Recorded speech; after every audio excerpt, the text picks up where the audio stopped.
Hello students, welcome to my channel Das से class. इस video में हम प्रैक्टिस करेंगे एक सैम्पल पेपर को जिसको इशू किया है डीओई ने। तो क्लास 9th का सैम्पल पेपर स्टार्ट करते हैं। तो सबसे पहले हम देखते हैं कि इस जो हमारा क्वेश्चन पेपर है वो किस तरह का आएगा, उसका डिज़ाइन क्या है। तो इसमें देखिए हमारे जो पेपर में क्वेश्चन आएंगे वो आएंगे 2 मार्क्स से क्वेश्चन, 3 मार्क्स से क्वेश्चन और 4 मार्क्स से क्वेश्चन। ठीक, अब नंबर ऑफ क्वेश्चन की बात करते हैं तो 2 मार्क्स में टोटल 6 क्वेश्चन आएंगे, 3 मार्क्स में टोटल 4 क्वेश्चन आएंगे और 4 मार्क्स में फिर से 4 क्वेश्चन आएंगे। तो ये कितना हो गया, 12 मार्क्स हो गया, ये हमारा 12 मार्क्स हो गया और ये हमारा 16 मार्क्स हो गया।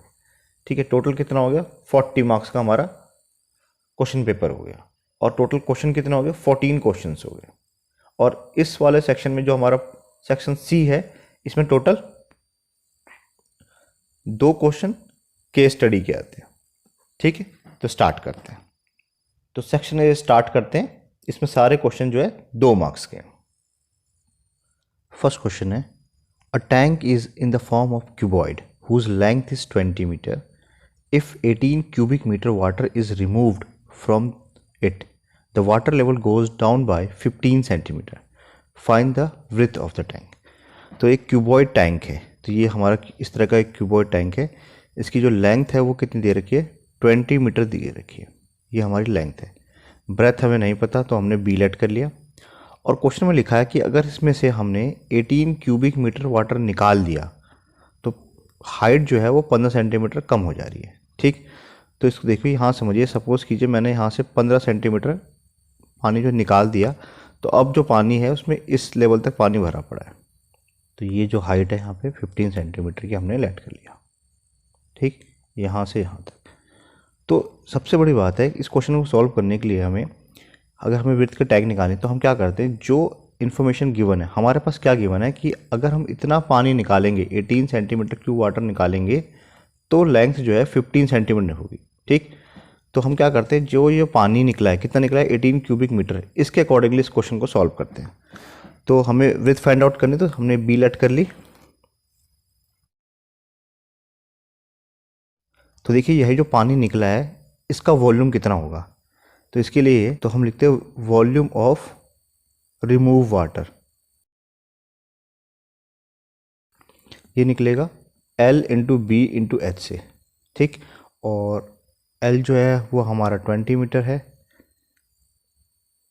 B हमारा 20 मीटर है और H जो है हमारा 15 सेंटीमीटर है, या फिर हम कह सकते हैं 0.15 मीटर। ठीक, तो कुल कितना पानी निकला है, तो पानी निकला है हमारा 20 metre into B metre into 0.15 metre. ठीक, यानी कि हम कह सकते हैं 15 टू 30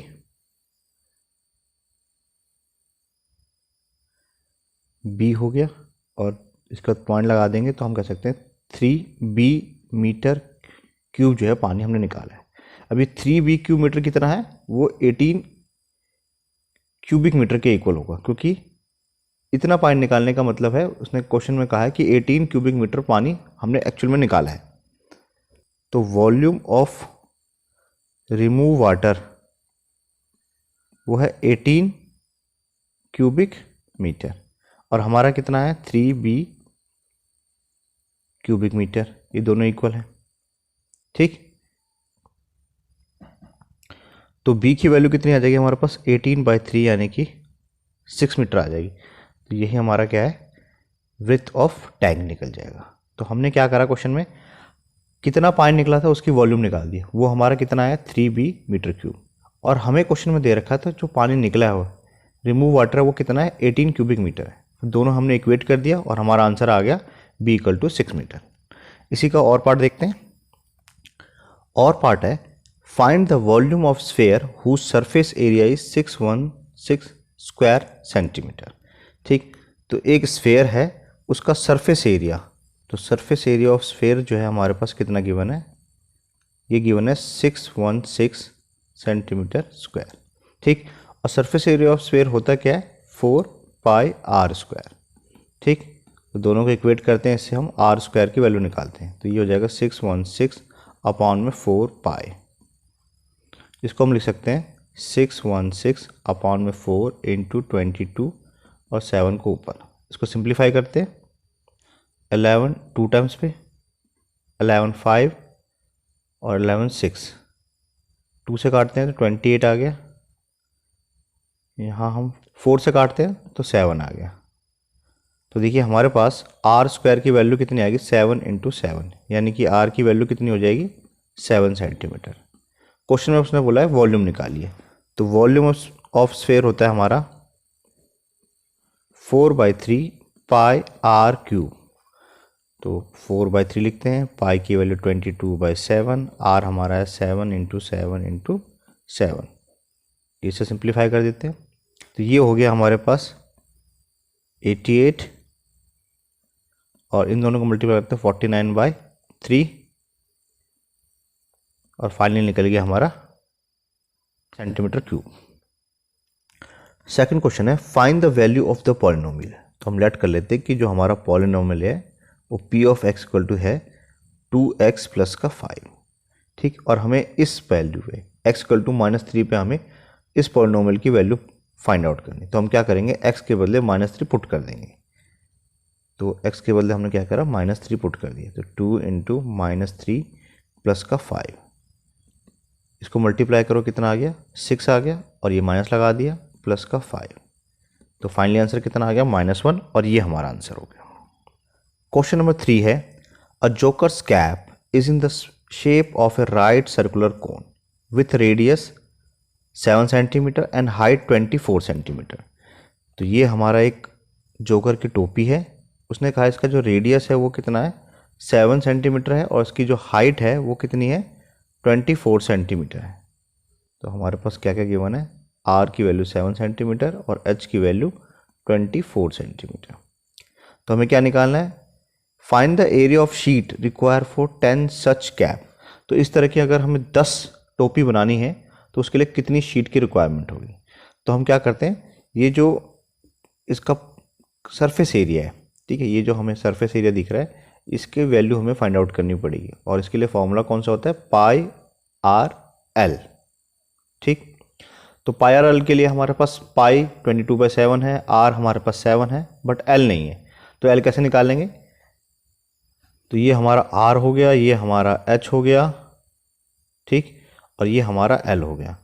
तो इस राइट एंगल ट्रायंगल में एल स्क्वायर इक्वल टू क्या होता है, H square plus R square होता है। तो एल वैल्यू नहीं पता हमें, एच की वैल्यू 24 है, 24 का स्क्वायर प्लस 7 का स्क्वायर, ये होता है 576, और ये होता है 49। दोनों को ऐड कर देते हैं, कितना आ गया हमारे पास, 625, ठीक। तो एल की वैल्यू कितनी आ जाएगी, √625 यानी कि 25, ठीक। तो ये हमारे पास 25 की निकलेगी। तो हमें निकालना क्या है, एरिया। तो curve surface area of cone क्या होता है, पाई आर एल, यानी कि 22/7, आर हमारा 7 और एल हमारा 25 निकला है, ठीक। तो ये निकल के 22 × 25 सेंटीमीटर स्क्वायर। तो ये हमारा एक कैप का निकला है, हमें ऐसे 10 कैप का निकालना है। तो CSA ऑफ 10 कैप, ये हो जाएगा 10 × 22 × 25। तो इसको मल्टीप्लाई करते हैं यानी कि 550, तो 5500 सेंटीमीटर स्क्वायर हमारा आंसर आ जाएगा। बहुत ही आसान है। क्वेश्चन नंबर 4 है prove that a diagonal of a parallelogram divide it into 2 congruent triangle. तो जैसे सपोज कीजिए ये हमारा कोई एक पैरेललोग्राम है, ये A, ये B, ये C और ये D है, ठीक। अब इसमें हम एक डायगोनल ड्रॉ कर लेते हैं।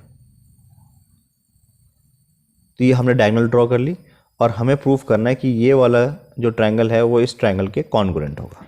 तो सबसे पहला काम है कि क्या क्या इन्फॉर्मेशन गिवन है उसको लिखते हैं। ABCD इज ए पैरेललोग्राम, पहली इन्फॉर्मेशन गिवन है कि ये एक पैरेललोग्राम है, और AC क्या है, इसका डायगोनल है, ठीक, ओके। अगर ABCD एक पैरेललोग्राम है तो इससे हमें क्या क्या इन्फॉर्मेशन मिली, इसके अपोजिट साइड्स क्या होंगे, इक्वल होंगे। जितना बड़ा AB होगा उतना ही बड़ा CD होगा, जितना बड़ा BC होगा उतना ही बड़ा AD होगा, ठीक है, ओके। और हमें प्रूफ क्या करना है,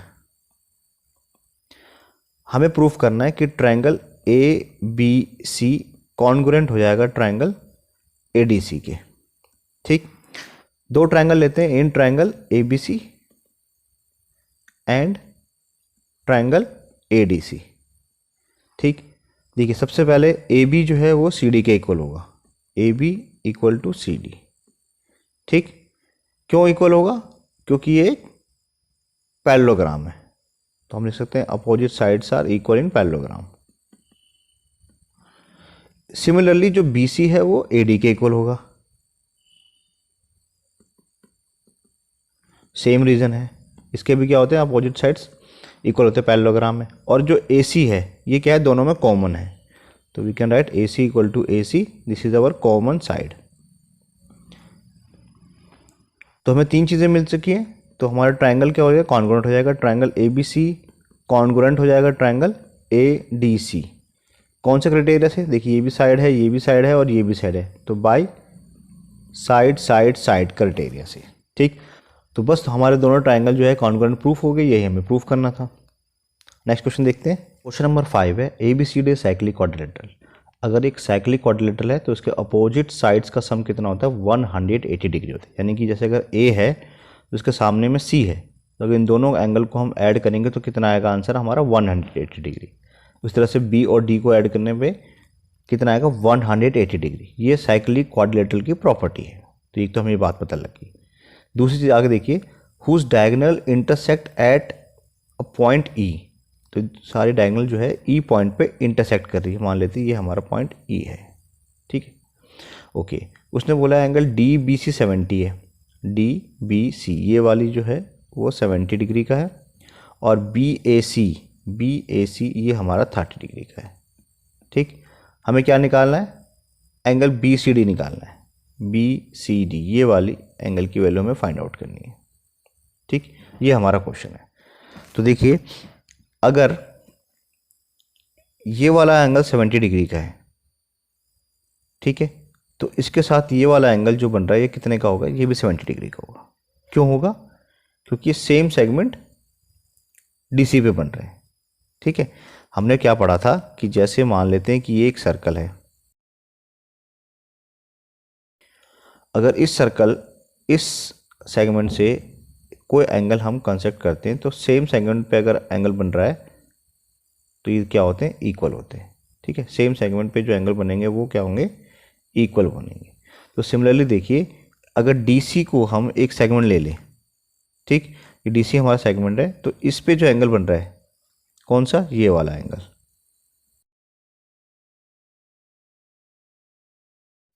ये वाला और ये वाला एंगल, देखिए ये दोनों एंगल क्या होंगे, इक्वल होंगे। ये 70 का तो ये भी 70 का होगा।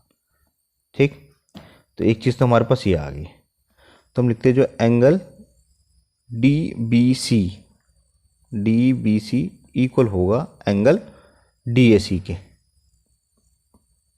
ठीक, कितना होगा 70 डिग्री। रीज़न क्या है, एंगल्स इन सेम सेगमेंट। ठीक, तो ये हमारे पास कितना आ गया, 70 डिग्री का आ गया। तो जो कंप्लीट एंगल है, एंगल ए यानी कि angle B A C plus angle C A D, ये कितना हो जाएगा, ये हो जाएगा 30 डिग्री प्लस का 70 डिग्री यानी कि 100 डिग्री का हो जाएगा। ठीक, और अभी हमने पढ़ा कि एंगल ए और एंगल सी इनका सम कितना होगा, 180 डिग्री होगा। तो angle A plus angle C equal to 180 degree. Reason क्या है, क्योंकि क्वेश्चन में लिखा है साइक्लिक क्वाड्रिलेटरल है, तो हम लिखते हैं साइक्लिक क्वाड्रिलेटरल। ठीक, अब ए की वैल्यू हमारे पास कितनी आ चुकी है, 100 आ चुकी है। तो क्या हम एंगल सी निकाल सकते हैं, बहुत ही आसानी से।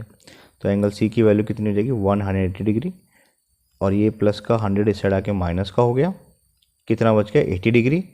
यानी कि जो एंगल बी सी डी है, एंगल बी सी डी, ठीक है, इक्वल टू कितना निकल गया, 80 डिग्री निकल गया, और ये हमारा आंसर आ गया।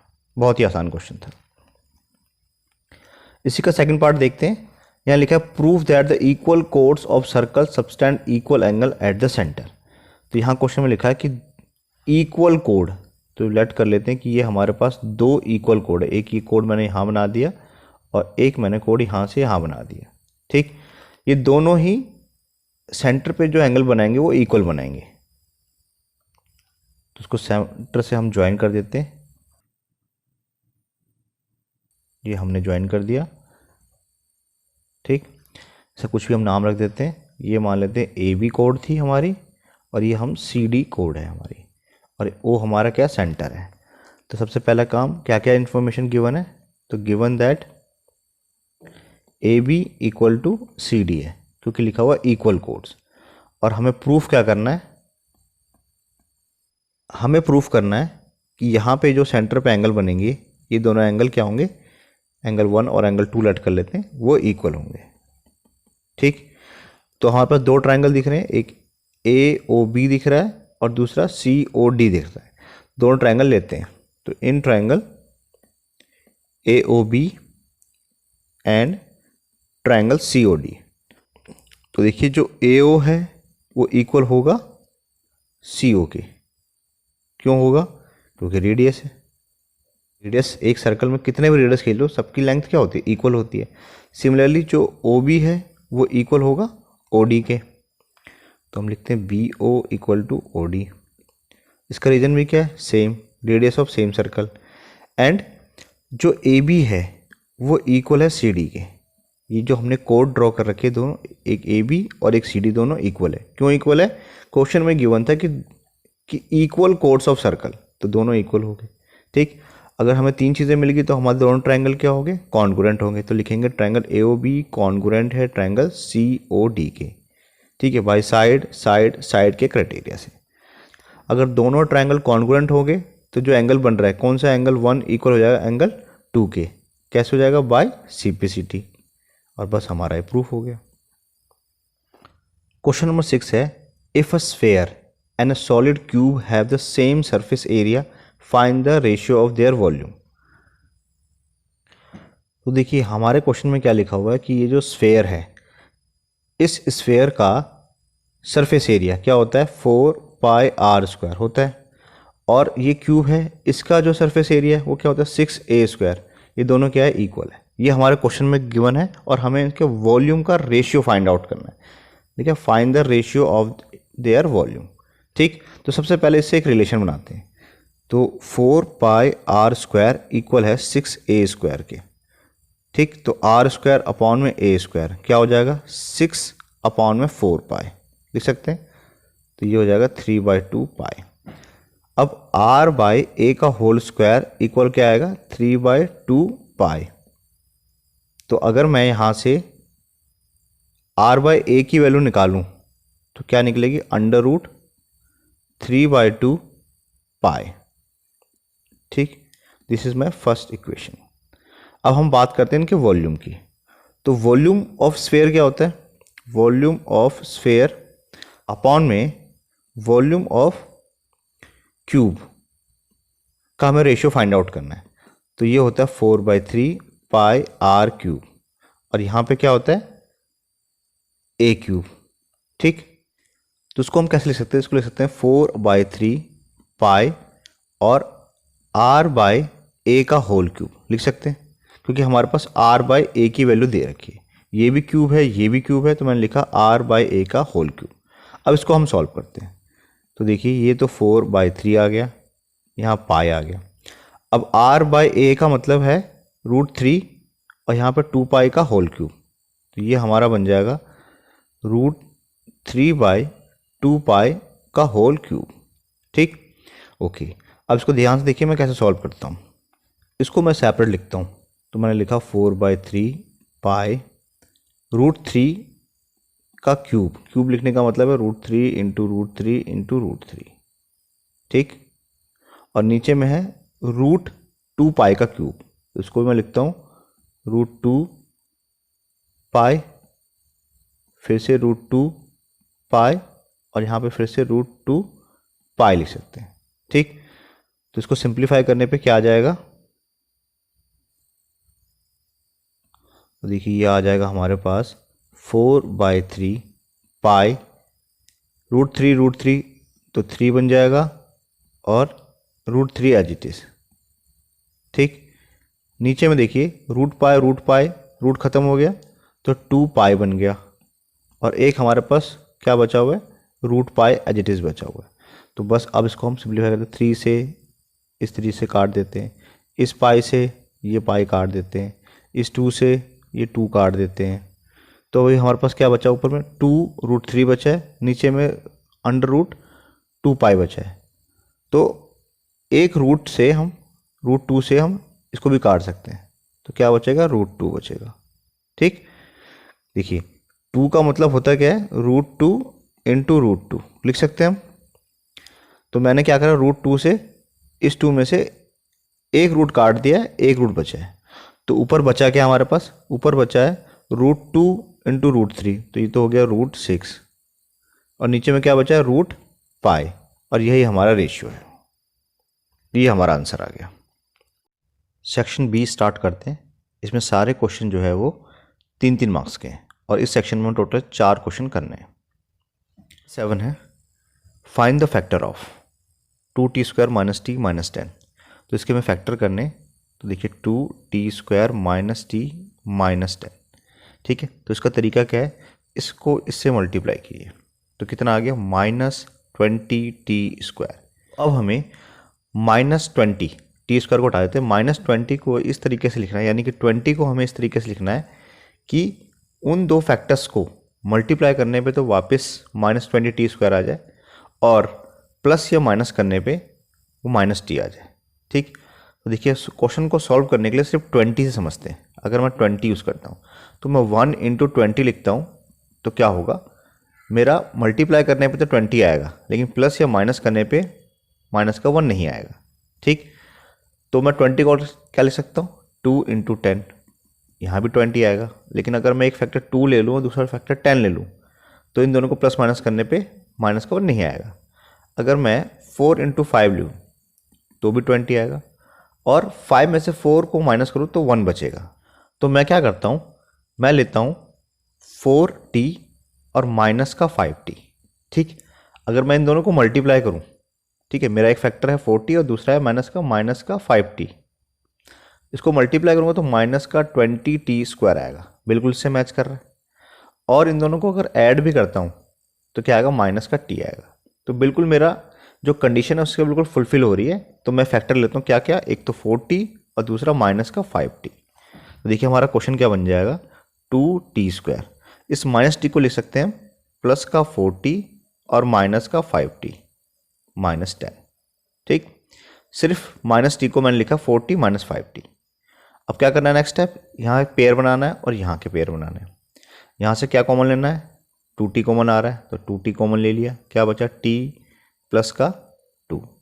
ठीक है, 2t कॉमन लेने का मतलब क्या है, हमने 2t से डिवाइड कर दिया है, तो ये बचेगा।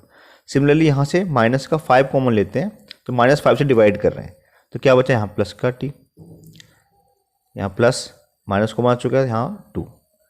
अब ध्यान रखेंगे आपके पास 2 ब्रैकेट आएंगे और दोनों ब्रैकेट सेम टू सेम आने चाहिए। तो जो सेम ब्रैकेट आए उसको लिखना है, और जो बच गया, क्या बच गया, 2t माइनस का 5 ये बच गया, तो ये हमारा फाइनली आंसर निकल गया। तो इस तरीके से हमने क्या कर दिया, इसके 2 फैक्टर कर दिए, एक ये फैक्टर है, दूसरा ये फैक्टर ये। क्वेश्चन नंबर 8 है, ABCD is rectangle and PQRS are the mid points of the sides AB, BC, CD and DA respectively show that quadrilateral PQRS is a rhombus। देखिए ये हमारा एक ABCD क्या है, एक रेक्टेंगल है, तो ये हमारा ABCD रेक्टेंगल हो गया, और AB का जो मिड पॉइंट है वो है हमारा P, BC का है Q, ये हमारा R है, और ये हमारा S पॉइंट है। इसको क्या करते हैं, हम ज्वाइन कर देते हैं।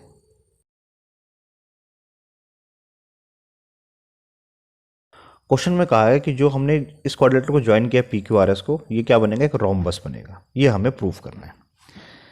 तो हम क्या करते हैं, हमने एक डायगोनल A से लेकर C तक ड्रॉ कर दिया।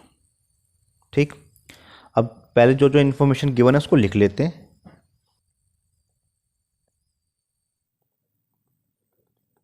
ये रेक्टेंगल है,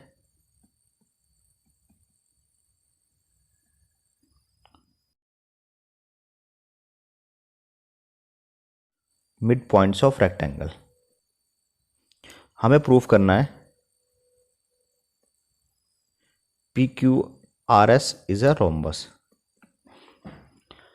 तो रोम्बस होता क्या है, रोम्बस की जो स्क्वायर जैसे ही होता है लेकिन इसकी चारों साइड्स क्या होती है, इक्वल होती है, बट एंगल जो है वो 90 डिग्री का होना कंपलसरी नहीं है। स्क्वायर के अंदर क्या होता है, सारे साइड्स इक्वल होती है और सारे एंगल्स भी इक्वल होते हैं 90 डिग्री के। इसमें क्या होता है, सिर्फ सारे साइड्स जो होते हैं इक्वल होते हैं, यानी कि जो P Q, Q R, R S, S P, ये सारे साइड्स क्या होंगे, इक्वल होंगे। ये हमें प्रूफ करना है। तो अगर हम मिड पॉइंट थ्योरम यूज़ करें तो इन triangle A B C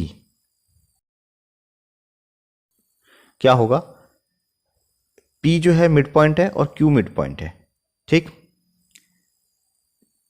P and Q are mid points of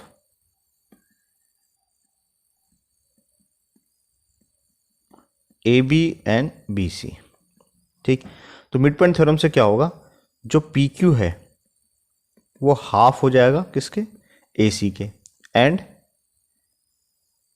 PQ parallel होगा AC के, ठीक।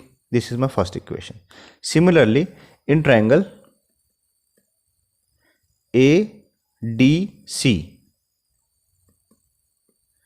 इसमें क्या है, R and S are the mid points.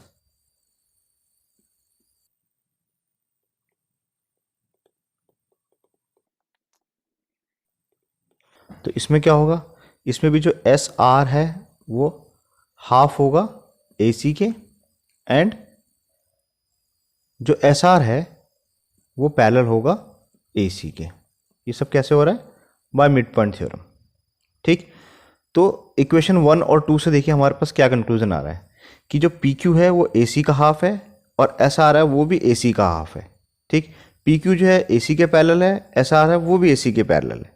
तो from equation 1 and 2 we can conclude that PQ equal हो जाएगा SR के, क्योंकि ये भी AC का हाफ है और ये भी AC का हाफ है।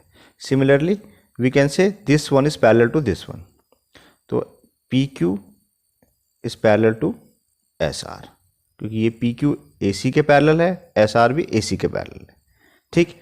तो ये हमारे पास एक बहुत इंपॉर्टेंट रिजल्ट आ गया। इससे क्या इन्फॉर्मेशन मिली, इससे हमें इन्फॉर्मेशन मिली कि जो PQRS क्या है वो एक पैरेललोग्राम है।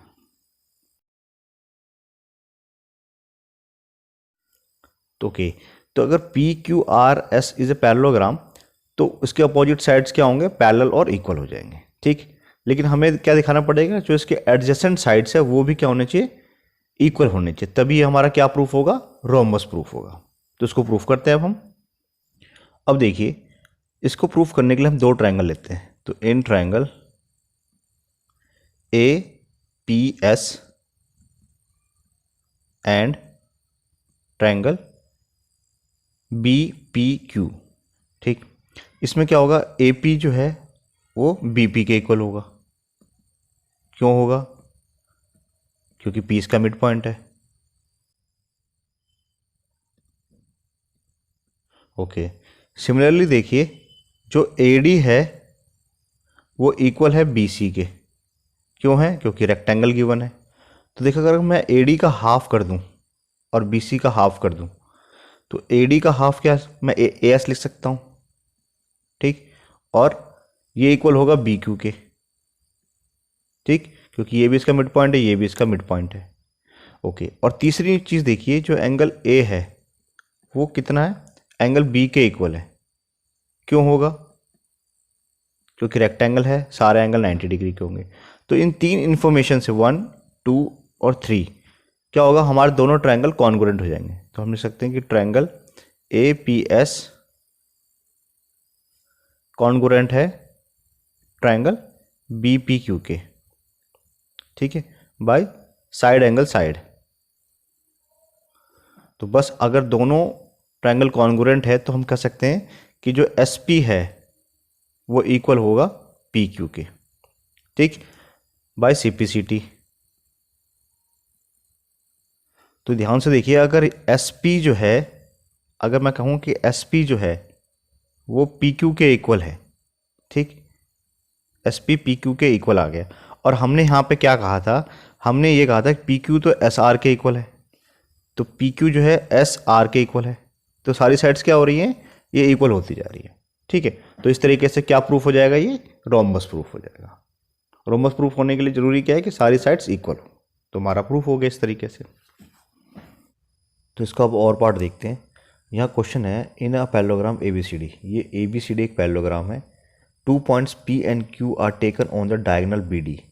इस BD डायगोनल पे P और Q 2 पॉइंट लिए गए और ये इस तरीके से हैं कि DP = BQ है। ठीक है, जितना बड़ा ये DP है यहाँ से लेके यहाँ तक है, उतना बड़ा BQ है यहाँ से लेके यहाँ तक है। ठीक, और हमें शो करना है कि APCQ एक पैरेललोग्राम होगा। APCQ, ये जो ग्रीन वाला दिख रहा है ये एक पैरेललोग्राम होगा। ठीक, तो सबसे पहला काम देखिए क्या है कि क्या क्या इन्फॉर्मेशन गिवन है, और गिवन है हमारे पास कि ABCD एक पैरेललोग्राम है। ABCD is a parallelogram. दूसरी इन्फॉर्मेशन हमारे पास क्या गिवन है कि DP इक्वल है BQ के। ठीक, और हमें प्रूफ करना है APCQ इज अ पैरेललोग्राम। तो हम दो ट्रायंगल लेते हैं। एक तो हम ले लेते हैं BCQ, ये वाला। दूसरा लेते हैं हम ADP। तो इस तरीके से हमने दो ट्रायंगल लिया। तो सबसे पहले देखिए जो AD है वो BC के इक्वल होगा, तो लिखते हैं इन ट्रायंगल ADP। तो सबसे पहले देखिए कि जो BC है वो AD के इक्वल होगा, तो वी कैन से BC = AD। ठीक है, क्यों होगा? क्योंकि क्वेश्चन में गिवन है ये पैरेललोग्राम है, तो opposite sides are equal in parallelogram. दूसरी इन्फॉर्मेशन हमारे पास गिवन है DP और BQ भी इक्वल है, तो हम लिख सकते हैं BQ इक्वल है DP के। ठीक है, ये जो BQ है यहाँ से लेके यहाँ तक, और इस वाले ट्रायंगल का DP, ये दोनों क्या है? इक्वल है। ये हमारे पास ऑलरेडी क्वेश्चन में गिवन है। ठीक, और तीसरी चीज़ देखिए, अगर ये पैरेललोग्राम है तो ये वाला जो एंगल बनेगा, एंगल 1 मान लेते हैं, इसको एंगल 2 मान लेते हैं, ये दोनों भी क्या होंगे? इक्वल होंगे। एंगल 1 = एंगल 2 होगा अल्टरनेट इंटीरियर एंगल से। ठीक, तो हमारे पास तीन चीज़ें मिल गई, तो इट मीन्स क्या होगा? ट्रायंगल BCQ कॉन्ग्रुएंट हो जाएंगे ट्रायंगल ADP के by side angle side criteria से। और इससे हमारे पास इंफॉर्मेशन क्या आएगी कि इस वाले ट्रायंगल का जो AP है वो इस वाले ट्रायंगल के CQ के इक्वल आ जाएगा, तो वी कैन से AP = CQ हो गया। ठीक, बाय CPCT। ठीक, अब हमारे पास ये इन्फॉर्मेशन आ गई कि ये जो APCQ था, इसमें ये वाली जो साइड है वो इसके इक्वल आ चुकी है। सिमिलरली अगर हम दूसरे तरीके से देखेंगे, अगर इस पर हम AQB और DCP वाला ट्रायंगल लेंगे, तो इस पर क्या आएगा कि ये वाली साइड जो है इसके इक्वल आ जाएगी। ठीक, तो हम डायरेक्ट लिखेंगे सिमिलरली AQ = PC होगा। तो इस वाले इक्वेशन से और इस वाले इक्वेशन से हमारे पास अल्टीमेटली रिजल्ट आएगा कि APCQ क्या होगा? एक पैरेललोग्राम होगा। तो वी कैन राइट दस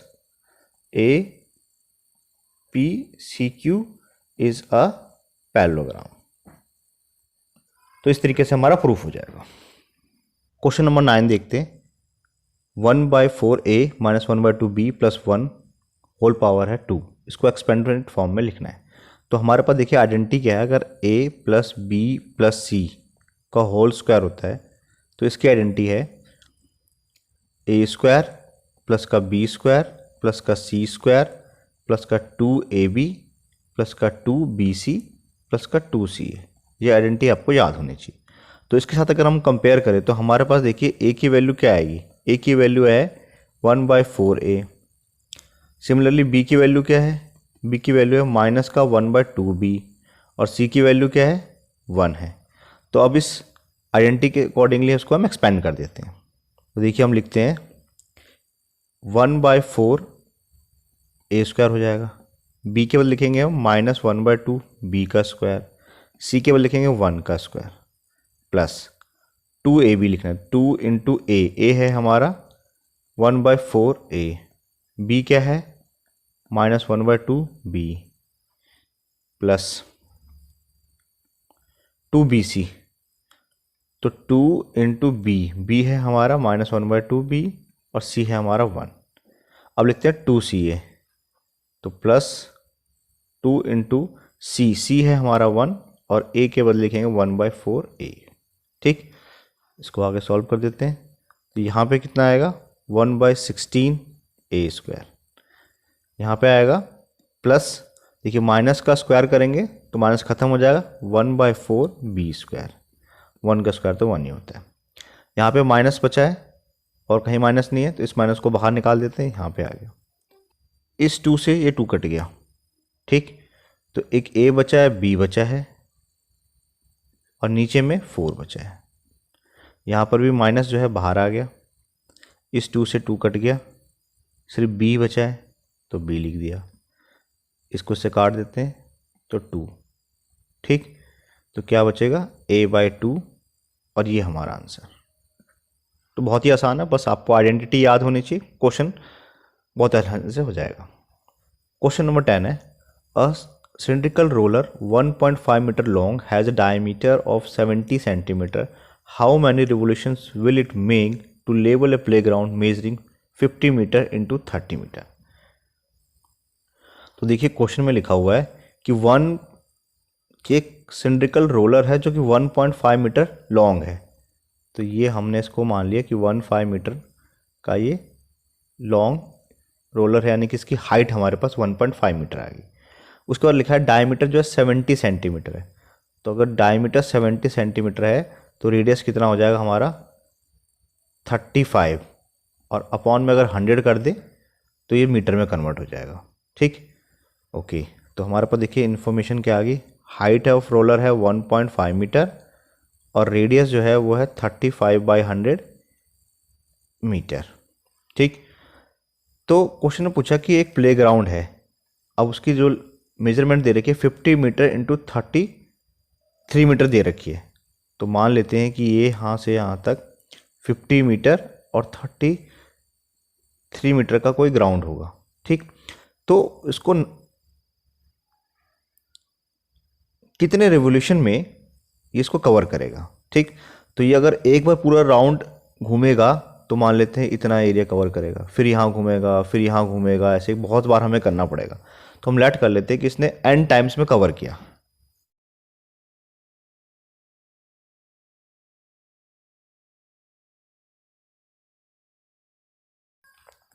तो अगर ये n टाइम्स में घूमेगा तो सबसे पहले हम पता लगाते हैं कि ये एक बार जो घूमता है तो कितनी जगह घेरता है। तो उसके लिए क्या निकालना पड़ेगा, हमें इसका बाहर वाला सरफेस एरिया निकालना पड़ेगा, यानी कि curve surface area of this roller निकालना पड़ेगा, ठीक। तो curve surface area of cylinder, ये क्या होता है हमारा 2πRh, ठीक। तो ये कितना निकलेगा 2 × 22/7, R है हमारा 35/100 और H है 1.5 मीटर, या पॉइंट हटा के नीचे 10 लगा दिया। इतना घूमेगा एक बार में। तो अगर इतना एक बार में घूम रहा है तो ये n टाइम्स घूमेगा, तो क्या निकल जाएगा, इस पूरे एरिया जितना इसका ग्राउंड का एरिया है उसको कवर कर लेगा। तो n की वैल्यू क्या होगी, तो n की वैल्यू हमारे पास आएगी 50 × 33। ये सारे नीचे वाले को ऊपर ले जाइए, तो ये 7 × 100 × 10 हो जाएगा, नीचे में आ जाएगा हमारे पास 2 × 22 × 35 × 15, ठीक। तो 7 को काटिए 5 टाइम्स पे, 5 और 2 10 होता है, इससे 10 भी ख़त्म। 11 2 टाइम्स पे, 11 3 टाइम्स पे, 2 से काटिए तो यहाँ आ जाएगा 25, 3 से काटिए तो ये 5 टाइम्स पे, और 5 से काटिए तो 5 टाइम्स पे। तो 5 × 100 कितना आ गया, 500 रिवोल्यूशन, और ये हमारा आंसर आ गया। तो अगर ये रोलर 500 टाइम्स रिवॉल्व करेगा, अपनी जगह पे घूमेगा, तो इस पूरे ग्राउंड जितना एरिया जो है कवर कर पाएगा। अब स्टार्ट करते हैं सेक्शन सी। इसमें भी 4 क्वेश्चन हैं और सारे क्वेश्चन जो है 4-4 मार्क्स के हैं और 2 क्वेश्चन इसमें केस स्टडी के। क्वेश्चन नंबर 11 है फैक्टराइज द पॉलिनोमियल। इसका हमें गुणनखंड निकालना है। तो जब भी इस तरह का क्वेश्चन आएगा तो सबसे पहले हमें एक हिट एंड ट्रायल मेथड से इसका एक फैक्टर फाइंड आउट करना पड़ेगा। इसके लिए हम क्या करेंगे, x के बदले हम कुछ वैल्यूज़ पुट करेंगे। जैसे हम पहले +1 पुट करेंगे या -1 पुट करेंगे, +2 या -2, ये सारी वैल्यूज़ हम 2-3 नंबर्स ट्राई करेंगे और एक ना एक हमें फैक्टर मिल जाएगा। तो सबसे पहले स्टार्ट करते हैं x+1 से, यानी कि x के बदले मैं क्या पुट करता हूँ, -1 पुट करता हूँ। x+1 है, उस साइड जाके ये -1 हो गया। तो देखिए क्या होगा, -1 का क्यूब, ठीक है, -6, यहाँ पे -1 का स्क्वायर हो जाएगा, +11 इंटू -1 -6। तो ये हो गया यहाँ पे -1 -6, -1 का स्क्वायर कितना होता है, +1। इसको सॉल्व करेंगे तो -11 -6, ये हो गया -1 -6 -11 -6। तो इससे तो नहीं हो रहा। अब हम क्या करते हैं, x=1 पुट करते हैं, ठीक। तो देखिए क्या होगा, 1 का क्यूब हो जाएगा, -6, 1 का स्क्वायर, +11 इंटू 1 -6। तो ये हो जाएगा y1 -6 +11 -6। तो ये हो जाएगा 12 -12, यानी कि 0 आ रहा है। यस, x=1 पे हमारा क्या आ रहा है, 0 आ रहा है। तो ये हमारा एक फैक्टर होगा, ठीक है, ये इसका एक 0 है। तो इसको फैक्टर के लिए हम क्या करेंगे, हमने क्या करा है, x=1 पुट किया है। एक्चुअल में हमने क्या करा है, x=1 पुट किया है। इट मीन्स इस 1 को इधर ले जाएंगे तो x - 1 = 0। तो x - 1 हमारा क्या है, एक फैक्टर है। तो इससे इसको क्या करेंगे, अब डिवाइड कर देंगे, ठीक। तो हम x - 1 से इसको डिवाइड करते हैं, ठीक। तो देखिए x³ है और हमारे पास जो डिवाइज़र है वो x है। तो अगर हम x² ले लें तो ये कटेगा, इसको इससे मल्टीप्लाई करेंगे तो x³ आएगा, x² को -1 से करेंगे तो माइनस का x² आएगा, ठीक। तो हम करते हैं साइन चेंज, तो ये प्लस वाला माइनस हो जाएगा, ये माइनस वाला प्लस हो जाएगा, ये कट गया। क्या बचा यहाँ पे, -5x² प्लस का 11x माइनस का 6, ठीक। अब हम लेते हैं माइनस का 5x, ठीक। तो ये हो जाएगा माइनस का, इससे -5x से हम x से मल्टीप्लाई करेंगे तो माइनस का x² हो जाएगा। फिर -5x को -1 से करेंगे तो प्लस का 5x हो जाएगा, ठीक। फिर साइन चेंज, ये माइनस वाला प्लस हो जाएगा, प्लस वाला माइनस हो जाएगा, ये कट गया। क्या बचा यहाँ पे, 6x बचा, माइनस का 6 बचा। अब हम कर लेते हैं प्लस का 6, इसको इससे मल्टीप्लाई करेंगे तो 6x आ गया और माइनस का 6 आ गया, यहाँ पे ख़त्म हो गया। तो ये जो हमारा क्वेश्चन था हमारा, तो x³ -6x² plus 11x minus 6 को हम लिख सकते हैं। अब एक फैक्टर तो हमने निकाला x - 1 और एक फैक्टर हमारा निकला है x² -5x प्लस का 6, ठीक। इसके हम फर्दर और फैक्टराइज कर देते हैं स्प्लिट मेथड से। तो स्प्लिटिंग द मिडल टर्म के लिए हम क्या करते हैं, इसके और फैक्टर करते हैं, x² हो जाएगा माइनस का 3x माइनस 2x प्लस का 6, ठीक, x - 1। यहाँ से क्या कॉमन आ रहा है, x कॉमन आ रहा है, क्या बच गया, x - 3। यहाँ से क्या कॉमन आ रहा है, -2 कॉमन आ रहा है, तो x - 3, ठीक। तो ये हमारा फाइनली आंसर आ जाएगा, x - 1। एक बार जो सेम ब्रैकेट है उसको लिख दीजिए, और एक बार बच गया क्या, x और -2 बच गया है, उसको लिख देते हैं, और ये हमारा फाइनली आंसर आ गया। 11 का ये और पार्ट देखते हैं। Find the value of the following by using suitable identity. पहला है 999 का क्यूब, ठीक। तो फर्स्ट पार्ट देखते हैं, 999 का क्यूब है, इसको हम क्या ले सकते हैं, 1000 माइनस का 1 और उसका होल क्यूब। इसकी आइडेंटिटी क्या होती है, तो देखिए जो a - b का होल क्यूब है, इसकी आइडेंटिटी होती है a³ - b³ -3ab and a minus का b, ठीक। तो इस आइडेंटिटी का यूज़ करते हैं और इसको सॉल्व कर देते हैं। तो यहाँ पे देखिए a हमारा क्या है, ये हमारा a है और ये हमारा b, यानी कि a की वैल्यू 1000 है और b की वैल्यू 1 है, ठीक। अब हम इस आइडेंटिटी का यूज़ करते हैं और वैल्यू निकालते हैं। तो ये हो जाएगा हमारे पास 1000 का क्यूब माइनस 1 का क्यूब -3 इंटू 1000 इंटू 1 और 1000 माइनस का 1।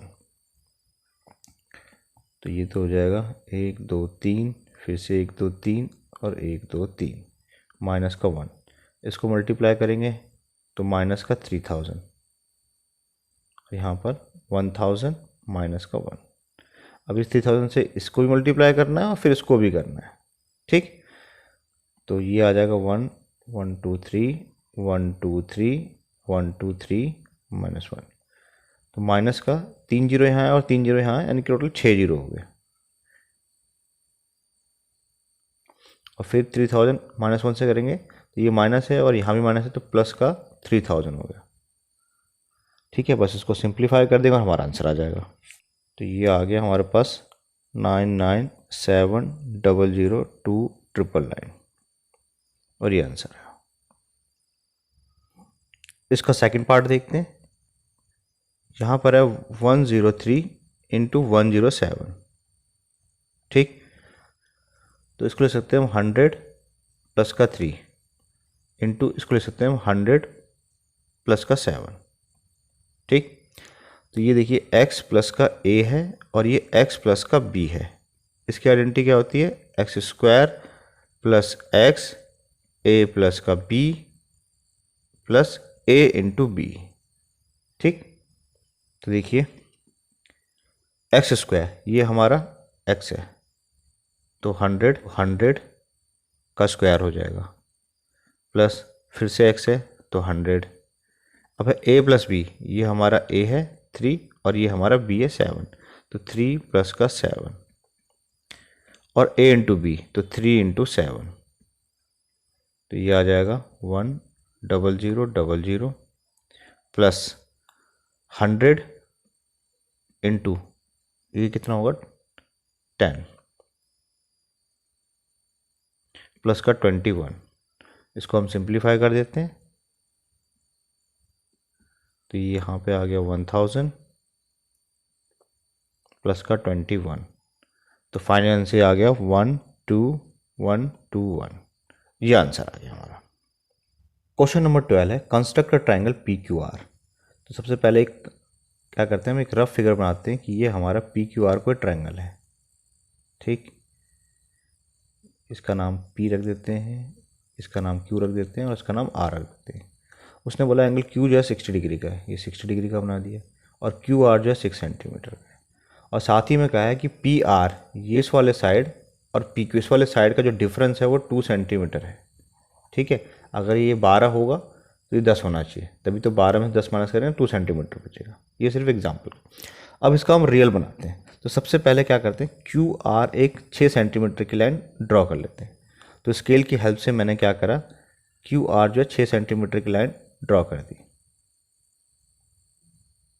ठीक। ये मैंने नाम रखा Q, ये R है, ये 6 सेंटीमीटर की लाइन है, ठीक। अच्छा, अब जो है हमें Q पे 60 डिग्री का एंगल बनाना है। तो Q पे हम कंपास रखेंगे और अपने मर्जी से थोड़ा सा खोल के एक आर्क लगाएंगे। ये हमारी मर्जी, हम कितना कंपास को खोलना चाहते हैं, इस तरह खोल के हमने एक आर्क लगा दिया, ठीक।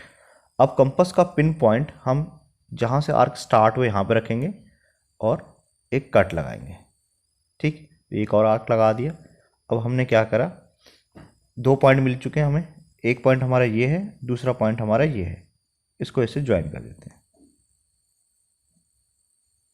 तो हमने ऐसे बड़ा सा एक लाइन जो है खींच दिया, ठीक। ओके, अब P R minus P Q का डिफरेंस जो है वो 2 सेंटीमीटर का है। तो इस लाइन को थोड़ा सा एक्सटेंड कर देते हैं। तो मान लेते हैं इस लाइन को मैंने इस तरीके से एक्सटेंड कर दिया। अब ये जो गैप है 2 सेंटीमीटर का गिवन है, तो स्केल निकाला।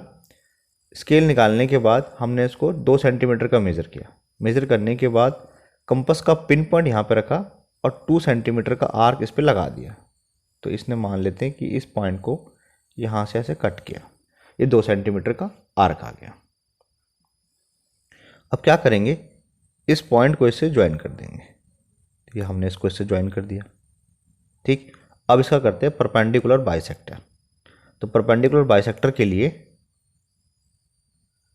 तो जहाँ से ये लाइन सेगमेंट स्टार्ट हो रही है यहाँ पे रखेंगे और एक आर्क लगाएंगे इस तरीके से, और सेम एक आर्क ऊपर लगाएंगे। फिर जहाँ पे ये पॉइंट, ये जो लाइन सेगमेंट खत्म हो रही है यहाँ पे रखेंगे कंपास का पिन पॉइंट, और एक और आर्क लगाएंगे पेंसिल इस तरीके से और इस तरीके से, ठीक। दोनों को ज्वाइन कर देंगे, तो इससे इसको ज्वाइन कर देते हैं इस तरीके से। ये हमने ज्वाइन कर दिया, तो हमारा जो फाइनली जो है ट्रायंगल बन गया है। इस लाइन को इससे फाइनली मिला देते हैं, तो ये हमारा रिक्वायर्ड ट्रायंगल आ जाएगा। तो अब जो है ये हमारा P पॉइंट है, ये P है, ये Q है, ये R है, ठीक। अब इस साइड को मेज़र करें और इस साइड को मेज़र करें तो दोनों का डिफरेंस कितना आएगा, 2 सेंटीमीटर का आएगा। ये हमारा 60 डिग्री का एंगल है यहाँ पे, और ये 6 सेंटीमीटर की लाइन PR है। तो इस तरीके से कंस्ट्रक्शन बनानी है। क्वेश्चन नंबर 13 है, ये केस स्टडी का हमारा पहला क्वेश्चन है। 3 girls Reshma, Salma and Mandeep are playing with each other standing at the point R, S and M। Question में लिखा है कि ये रेशमा है, ये सलमा है और ये मनदीप है, ये इस तरीके से पॉइंट्स पे खड़े हैं। बाउंड्री है एक सर्कुलर की, और इसका रेडियस जो है 5 सेंटीमीटर है, ठीक। तो ये यानी कि ये जो डिस्टेंस है वो कितना है, 5 सेंटीमीटर है। ये भी हम कह सकते हैं 5 सेंटीमीटर है, और ये भी कह सकते हैं हम कितना है, 5 सेंटीमीटर के डिस्टेंस पे खड़े हैं, ठीक। As shown in the figure. Reshma throw a ball to Salma, Reshma ने एक बॉल सलमा की तरफ फेंका, ठीक। मान लेते हैं एक बॉल यहाँ फेंका सलमा की तरफ। सलमा ने मनदीप को फेंका, इसने बॉल मनदीप को फेंका। If the distance between Reshma and Salma and the between the Salma and Mandeep is 6 metre. देखिए यहाँ लिखा हुआ है distance between the Reshma and Salma, Reshma से लेकर सलमा के बीच में जो डिस्टेंस है, यानी कि ये जो डिस्टेंस है ये कितना है, 6 सेंटीमीटर का है, और इनके बीच का जो गैप है ये भी कितना है, 6 सेंटीमीटर का है, ठीक। रेडियस तो हमारी 5 सेंटीमीटर थी, ये 5 सेंटीमीटर, ये 5 सेंटीमीटर, ये 5 सेंटीमीटर, और इनके बीच यानी कि कोड की जो लेंथ है वो 6 सेंटीमीटर और 6 सेंटीमीटर गिवन है, ठीक। O is the centre, O इसका सेंटर है। Then answer the following question. First है find the distance between Reshma and Mandeep. तो रेशमा और मनदीप के बीच में कितना डिस्टेंस होगा ये फाइंड आउट करना है। तो रेशमा और मनदीप के बीच में डिस्टेंस हमें नहीं पता, तो ये हम निकालते हैं। तो सबसे पहले देखिए हम क्या करते हैं, इस पूरे जो पिंक वाला क्वाड्रिलेटरल है इसका पूरा एरिया निकाल लेते हैं, ठीक। तो फर्स्ट पार्ट के लिए हम क्या करते हैं, इसका नाम हम कुछ भी रख देते हैं, मान लेते हैं P पॉइंट है। तो ORS इस ट्रायंगल की बात करते हैं, इन ट्रायंगल ORS। तो देखिए इस ट्रायंगल की तीनों साइड हमारे पास गिवन है। RS 6 सेंटीमीटर है, OS 5 सेंटीमीटर है, और OR भी 5 सेंटीमीटर है। तो A की वैल्यू 5 ले लेते हैं, B की वैल्यू 5 ले लेते हैं, और C की वैल्यू 6 सेंटीमीटर ले लेते हैं। तो S कैसे निकलता है, A plus B plus C upon में 2, यानी कि 5 5 10 और 6 16, यानी कि 8 आ गया। तो एरिया निकालते हैं। तो एरिया ऑफ ट्रायंगल ORS, इसका हमारे पास हेरोन्स फार्मूला है S minus A, S minus B and S minus C, ठीक। S की वैल्यू हमारे पास 8 आई है, तो 8 हो गया। नेक्स्ट है 8 माइनस 5, फिर से 8 माइनस 5 और 8 माइनस का 6, ठीक। तो ये आ गया हमारे पास 8 इंटू 3 इंटू 3 इंटू 2। तो 8 टू 16 होता है, यानी कि इसमें से 4 बाहर आ गया और इसमें से 3 बाहर आ गया। तो ये आ गया 12 सेंटीमीटर स्क्वायर। तो अब देखिए ध्यान से, जो एरिया ऑफ ORS है वो क्या होता है, 1/2 बेस इंटू हाइट होता है, ठीक। और इसके एरिया कितना निकला 12, तो 12 equal to 1/2 into base. Base क्या लेते हैं OS, ये हमारा बेस है, और हाइट कितनी है हमारी RP, ठीक। तो ये लिखते हैं हम 1/2 इक्वल टू 1/2 OS। देखिए O से लेके S ये कितना है 5 सेंटीमीटर है, ये 5 हो जाएगा इंटू RP हो जाएगा। तो RP की वैल्यू हमारे पास कितनी आ जाएगी, 12 इंटू 2/5, तो बाई 5, तो 5 से इसको सिंप्लीफाई करते हैं। 5 4 टाइम्स पे 20 एंड 8 तो 0.8, ये हमारे RP की वैल्यू निकल गई, ठीक। तो ये 4.8 है, तो ये भी कितना होगा 4.8 होगा। तो टोटल डिस्टेंस कितना हो जाएगा हमारा 9.6 सेंटीमीटर। तो आर एम जो है वो कितना निकल जाएगा 9.6 सेंटीमीटर का हमारा निकल जाएगा। ठीक, अब इसका सेकंड पार्ट देखते हैं। सेकंड पार्ट पूछा है find the value of length O E. O E इसको ई कहा गया है इस पॉइंट को, तो ओ ई की लेंथ कितनी होगी। ठीक, तो यहाँ पे देखिए ये 5 है, ये 5 है और ये पूरी 9.6 है। यहाँ पर भी हीरोइंस फार्मूला का यूज़ करके हम बड़ी आसानी से निकाल सकते हैं। तो ए की वैल्यू हम 5 ले लेते हैं, बी की वैल्यू फिर से 5 ले लेते हैं और सी की वैल्यू 9.6 ले लेते हैं। तो हमारा एस कितना निकल जाएगा 5 + 5 10, 10 और 9 19.6/2, ये आ जाएगा 2 9 जा 18.8 सेंटीमीटर। तो area of triangle O R M, O R M क्या होगा, इसके लगाते हैं हम S, S minus A, S minus B and S minus का सी। ठीक, एस की वैल्यू हमारे पास कितनी है 9.8 है। नेक्स्ट 9.8 माइनस का 5, 9.8 माइनस का 5 और 9.8 माइनस का 9.6।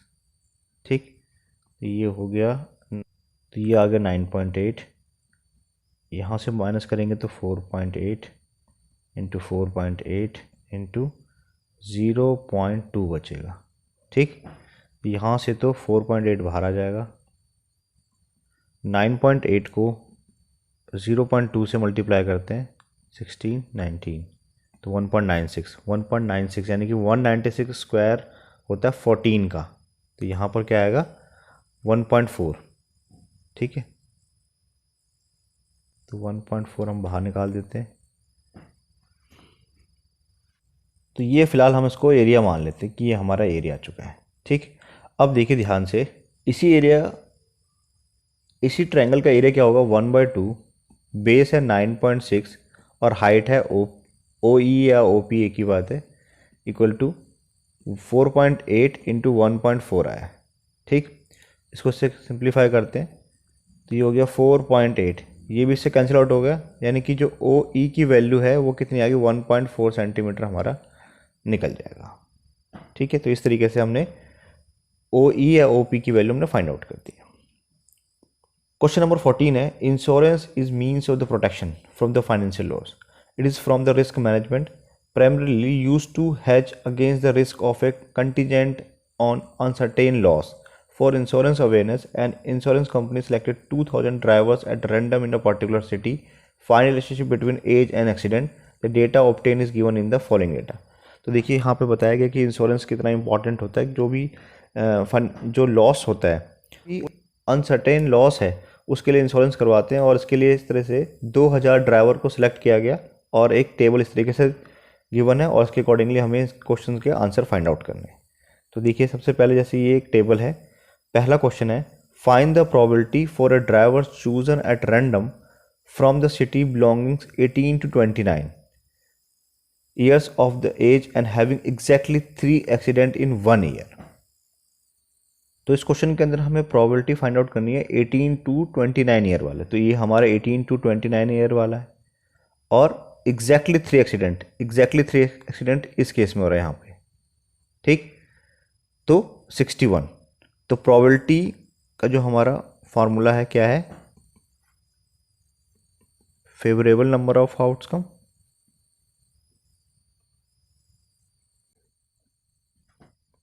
और total possible number of outcome. तो यहाँ जो हमें फेवरेबल आउटकम है कितने 61 है और टोटल कितने ड्राइवर थे 2000 थे। ठीक, तो ये हमारा फाइनल आंसर आ गया 0.0305। तो ये हमारा आंसर आ गया। सेकंड पार्ट है find the probability for driver chosen at random from the city having no accident in 1 year. एक साल के अंदर कोई एक्सीडेंट नहीं किया, तो 0 एक्सीडेंट वाले हमें ढूंढने पड़ेंगे। एक तो 440 इस एज ग्रुप के मिले, 505 लोग इस एज ग्रुप के मिले और 306 लोग हमें इस एज ग्रुप के मिले जिन्होंने 0 एक्सीडेंट किया। तो इसके लिए हमें क्या करना, सबको ऐड करना पड़ेगा। तो एक्चुअल में जो हमारा जो फेवरेबल आउटकम क्या होंगे, ये होंगे 440 प्लस का 505 प्लस का 306, तो ये कितना हो गया, तो इसकी प्रॉबिलिटी निकल जाएगी 1251 अपॉन में 2000। ठीक, ये आ जाएगा 0.625 और ये हमारा आंसर आ गया। तो वीडियो से रिलेटेड अगर कोई भी डाउट हो तो आप कमेंट करके पूछें। वीडियो अच्छी लगे तो लाइक करें, अपने फ्रेंड के साथ शेयर करें।